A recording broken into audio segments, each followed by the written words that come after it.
शहजाद, आप सबसे पहले कहिएगा, क्या राय है आपकी, जहां हम बड़ी दफ़ा इसके मुख्तलिफ तनाजुर में तनकीद भी कर चुके हैं, सेपरेटली इन इशूज़ को डिस्कस भी कर चुके हैं, बिलावल ने आज जो जाविया पेश किया है इसको आप कैसे देखते हैं? बहुत शुक्रिया अलीना, मैं इस बात से उनकी इत्तेफाक नहीं करता। ये बिल्कुल उन्होंने ठीक कहा है कि जमहूरियत इस वक्त मुस्तहकम नहीं है बल्कि बहुत कमज़ोर है, और जितनी कमज़ोर है उसमें उनकी पार्टी और उनका भी उतना ही रोल है जितना शायद दूसरी पार्टीज़ का रोल है। इनफैक्ट इलेक्शन के बाद से जो नून लीग लेड हुकूमत ने किया है, पीपल्स पार्टी ने उनको सहारा दिया है, इंडोर्स किया है,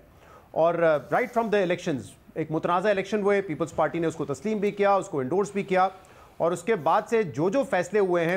आपके जो पिलर्स ऑफ स्टेट होते हैं जमहूरियत में किसी भी रियासत के, चाहे वो जुडिशरी हो, एग्जीक्यूटिव हो या पार्लियामेंट हो, और इवन जिसको कहते हैं जो चौथा सुतून है मीडिया, उसको कमज़ोर करने में पीपल्स पार्टी का रोल है। और बदकिस्मती से पीपल्स पार्टी माजी में, मतलब खुशकिस्मती से माजी में तो पीपल्स पार्टी ने जमहूरियत के लिए बड़ी कुर्बानियाँ भी दी हैं, लेकिन अब ये जो बदनमा दाग है ये उनको बर्दाश्त करना पड़ेगा, क्योंकि इसमें उनकी पार्टी ने जो है रोल प्ले किया है, और तनकीद उन पर जो होगी वो बिल्कुल बजा होगी। जुडिशरी का हाल देख लें, वो कहते हैं 26वीं तरमीम, ये हमें अच्छी तरह याद है, जो पहला ड्राफ्ट था और वो रात के अंधेरे में पास होने जा रहा था ओवर अ वीकेंड, अगर मौलाना फजल रहमान साहब उस वक्त स्टैंड नहीं लेते तो वो बिल पास हो जाता। आज वो ये कहते हैं कि हमारी मर्जी से कुछ चीज़ें निकली हैं, शायद 1-2 पॉइंट हो, लेकिन उस वक्त पीपल्स पार्टी तैयार थी, और इसके बाद भी जो 26वीं तरमीम अब जिस शक्ल में पास भी हुई है वो भी कोई काबिल फ़ख्र बात नहीं है। मतलब हम इस पर बार बार बात करते रहे कि जो एक सेपरेशन ऑफ पावर या ट्राइकोटमी ऑफ पावर का कॉन्सेप्ट है उसको तो आपने बिल्कुल ख़त्म ही कर दिया है ना, और ये वही कॉन्स्टिट्यूशन है जो कि उनके नाना जुल्फ़िकार अली भुट्टो साहब की क़यादत में पाकिस्तान को मिला था।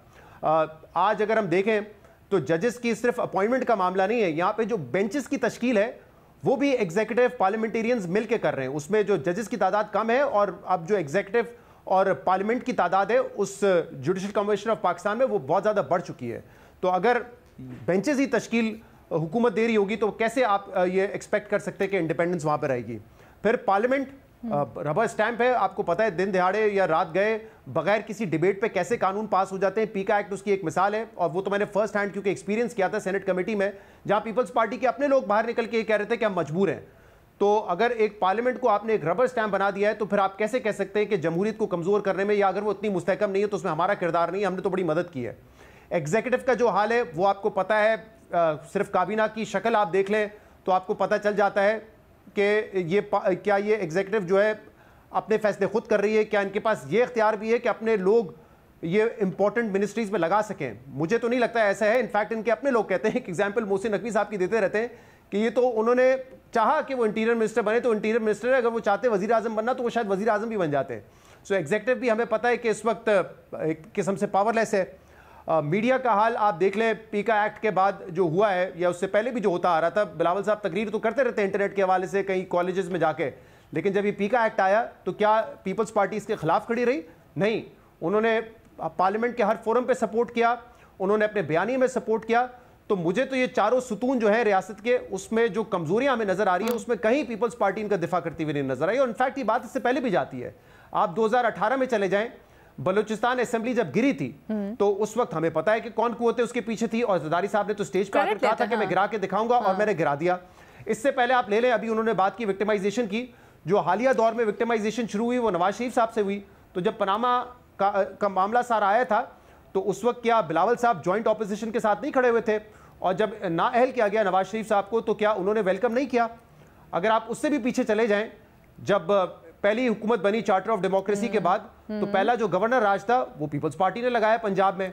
उसके बाद जो जुडिशरी को बहाल करने वाला मामला था, जो कि प्रॉमिस किया गया था ना सिर्फ चार्टर ऑफ डेमोक्रेसी में बल्कि वादा भी किया गया था कि जब हुकूमत कायम हो जाएगी तो बहाल किया जाएगा, वो भी नहीं किया गया। तो मेरे ख्याल से मुतादिद ऐसे वाकयात आप 2008 के बाद ये गिनवा सकते हैं कि जिसमें जहां बिलावल की बात दुरुस्त पीटीआई ने, नून लीग ने जमहूरियत को कमजोर किया, इंटरेस्टिंग है। मैं इसी पॉइंट को उमर के पास लेके जाना चाहूंगी। उमर, आप अपनी राय का इजहार तो करेंगे, बट ये वाला जो नुक्ता है खास तौर पर, जहां बिलावल ये क्लेम करते हैं कि पॉलिटिकल विक्टिमाइजेशन का रास्ता तो चार्टर ऑफ जमहूरियत ने बंद कर दिया था, इमरान खान ने दोबारा इस सिलसिले को शुरू किया, दोबारा बल्कि यहाँ तक था कि वो अपने मुखालिफिन के लिए जेल मैनुअल तक तब्दील कर देते, अब अपने लिए चाहते हैं रिलीफ। अलीना, ये जब पीपल्स पार्टी की गवर्नमेंट थी तो उस टाइम एक रहनुमा जो के बाद में पीटीआई में थे, तो उस टाइम वो मियां नवाज शरीफ के काफ़ी करीब थे। तो वो कहीं जा रहे थे, लाहौर से बाहर जा रहे थे कराची, तो उन्होंने उनको बुलाया, अपने घर लंच पे बुलाया, और उधर जब बात शुरू हुई तो घर के सारे फर्द जैसे शहबाज शरीफ और उनकी फैमिली, बच्चे जो हैं ख़ास तौर पे लड़के, और इसी तरह जो मियाँ साहब हैं उनकी फैमिली के लोग बैठे हुए थे। तो नवाज शरीफ ने उन्हें पूछा, उस शख्स को उन्होंने कहा कि मेरी जो पीपल्स पार्टी के हवाले से पॉलिसी है इसके बारे में आपकी क्या राय है। उन्होंने बहुत ज़्यादा अप्रिशिएट किया, उन्होंने कहा जी कि बहुत अच्छी है और मौरख जो है इसको अच्छे अल्फाज में लिखेगा। तो उधर मियाँ साहब ने ये जवाब दिया, उन्होंने कहा कि इस छत के नीचे बैठे जितने लोग हैं या इस टेबल पर बैठे जितने लोग हैं, आपके अलावा मेरे घर वाले भी इस बात से एग्री नहीं करते, ठीक है, कि ओवरऑल जो उनको चैलेंजेस आ रहे थे चार्टर ऑफ डेमोक्रेसी के बाद, यानी कि एक ये लग रहा था कि हमारी सियासत क्या होगी कि हम एक दूसरे से लड़ेंगे नहीं, लेकिन उन्होंने चीज़ों को दोनों साइडों ने अपने तौर पर मैनेज करने की कोशिश की, जिसका शहजाद ने जिक्र किया। ये कोई ऐसे कोई वाटरशेड इवेंट्स नहीं थे, उस लिहाज से बड़े थे, यानी कि गवर्नर राजबरा का लगना, लेकिन वो चीजें अपने लेवल पर मैनेज करते रहे। ये नहीं था कि उनके आपस में बातचीत खत्म हो गई, मुज़ाकरात का दरवाजे बंद हो गया, ऐसा नहीं था। कुछ थोड़ी बहुत चीजें तो होती रहती हैं, वो तो जो दो भाई हैं उनके दरमियान भी कोई ना कोई इख्तिलाफात होते रहते हैं, लेकिन जो एक मैसिव लेवल पे जो एक पोलराइजेशन थी उसकी तरफ उन्होंने चीजों को नहीं जाने दिया। मैं बिलावल की इस बात से एग्री करता हूं। इमरान खान ने आके रूल्स को ब्रेक किया। ये जो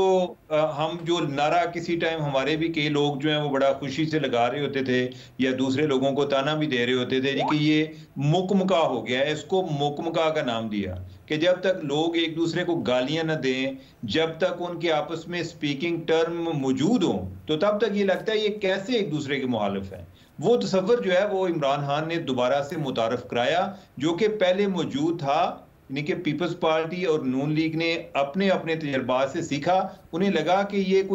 कोई मुनाफे का सौदा नहीं है कि हम किसी और के कहने पे लड़ रहे होते हैं या किसी के साथ हम किसी के हाथों इस्तेमाल होते हैं, हम कोई चीज़ों पे एग्री कर जाते हैं, रूल्स पे हम एक दूसरे के मैंडेट का एहतराम करेंगे, को थोड़ा बहुत एक दूसरे के बारे में बात जरूर करते रहेंगे, लेकिन ये नहीं होगा कि हम एक दूसरे की हुकूमत गिराने की कोशिश करेंगे। और उस वादे की उन्होंने पासदारी की।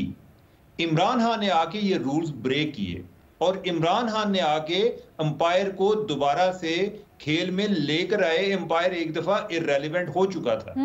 जब वो दोबारा लेकर आए तो एम्पायर की रेलेवेंस है, यानी कि उसमें जो भी फिर खेल रहे होंगे उनका उनके साथ ताल्लुक रखना मजबूरी बन जाता है। यानी कि वो उसके बारे में हम जितनी भी बातें करें जी कि इखलाकी तौर पे उनको क्या करना चाहिए था, क्या नहीं करना चाहिए था, लेकिन उसके बगैर वो खेल ही नहीं सकते। और ये उनके लिए वो अफोर्ड कर ही नहीं सकते कि जब तक अंपायर वापस नहीं जाएगा तो हम जो है हम खेल नहीं खेलेंगे। या तो कि सब लोग बाइकाट करें, जब सब बाइकाट नहीं करेंगे तो फिर यही है कि जिसका चल रहा होगा वो कह रहा होगा कि अच्छा ठीक है भाई आप इनको लेकर आए हो ना, तो अब हमने दोस्ती कर ली है उनके साथ, अब आप जो है नहीं कि आप सफर करो, हम कोशिश करेंगे कि हम जो है हम राइट साइड पर रहें। और ये मामला तब से शुरू हुए। होता यह है कि जब आपके रूल्स ऑफ गेम ब्रेक हो जाते हैं तो उसके बाद फिर जो है ना एंड जस्टिफाइज द मीन,